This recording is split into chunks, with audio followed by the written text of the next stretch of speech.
Big McThankies from McSpankies. Hey, dude, you missed a spot. I got it.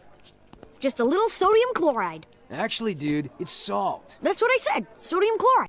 You know, Jimmy, while I can't say that you've never been responsible for helping out the town, you've also created or influenced the vast majority of major threats in the first place. The Yokians only came to Retroville because of your signal. The same goes for Meldar Prime. The nanobots, Shirley, and Evil Jimmy were all your creations. You caused the Ice Age. You created the sentient pants. You made the sick patch, you turned your teacher into a 50-foot monstrosity, and you injured Santa Claus, almost ruining Christmas.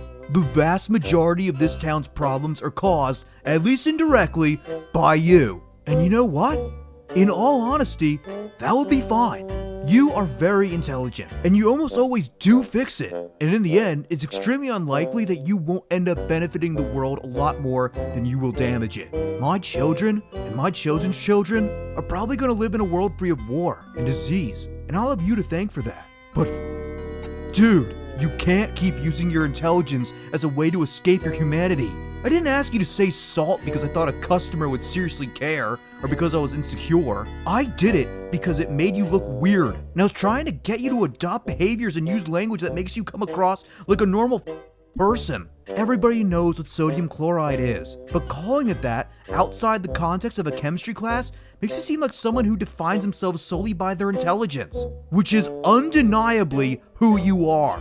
I know you think that there's nothing wrong with being that person, dude, but there is. Taking your IQ and deciding that it elevates you above the rest of the planet is an awful decision that will lead to a life filled with misery and alienation. It will color every interaction you ever have and make it impossible to have real friends or relationships. I'm not saying you won't have any, but they won't hold any meaning to you, and they certainly won't bring you any happiness. Sure, you'll probably manage your sophomore year of college after giving some drunk sorority girl a jetpack ride, but it will bring you nothing but emptiness. Maybe you'll eventually abandon women altogether and decide that your true love is science, secretly seething inside whenever you see a guy like Nick or Bolby getting married to someone he really cares about. Who cares about him? You'll say I'm exaggerating, but dude, look at how you treat the people in your life now. Carl and Sheen, quirks aside, really do see you as a friend, and they'd go through some serious shit if it meant helping you out of a scrape. Can you say that you see them the same way as anything other than the only two kids your age willing to put up with your ridiculous ego? What have you ever done for them? Inventing doesn't count, dude. Even when you build something for someone else, you're really doing that for you. Every llama bot or Ultralord simulator is only created with the expectation of further praise. They're not friends to you. They're worshippers. And your parents? Lord, the way you treat them. You think I got folks that care about me the way your mom and dad do, working hole like this?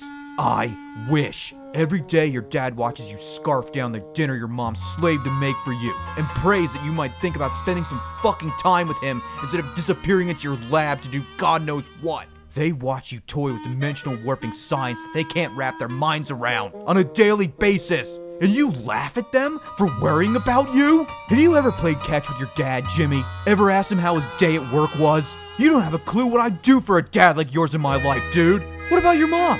Why not invent something that'll make her life easier instead of gallivanting around the Bermuda Triangle to play seaweed? We both know the reason. She would thank you for it. She'd be happy to imagine a version of you that thought for an instant about the needs of another person, but she wouldn't call you the greatest thing in the universe for it like your friends do. And in Neutron's world, whoever doesn't do that might as well not exist.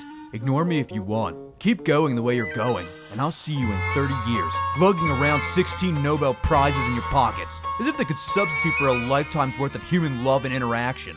You've always mocked Calamitous for his inability to finish what he started, but the man had a wife and a daughter that tolerated him enough to want to stay in his life through everything. And at the rate you're going, I'd be amazed if you could manage the same with Goddard. The rest of Retroville, Jimmy, they'll never be able to do what you do. They'll never be able to invent rockets or solve cold fusion or add 3 numbers together. But they will find genuine friendship and love, and they will call it salt. And despite everything you accomplish, you'll only be remembered as nothing more than the man who wouldn't, who couldn't, perhaps. Get out, dude. You're fired. Big McThankies from McSpankies.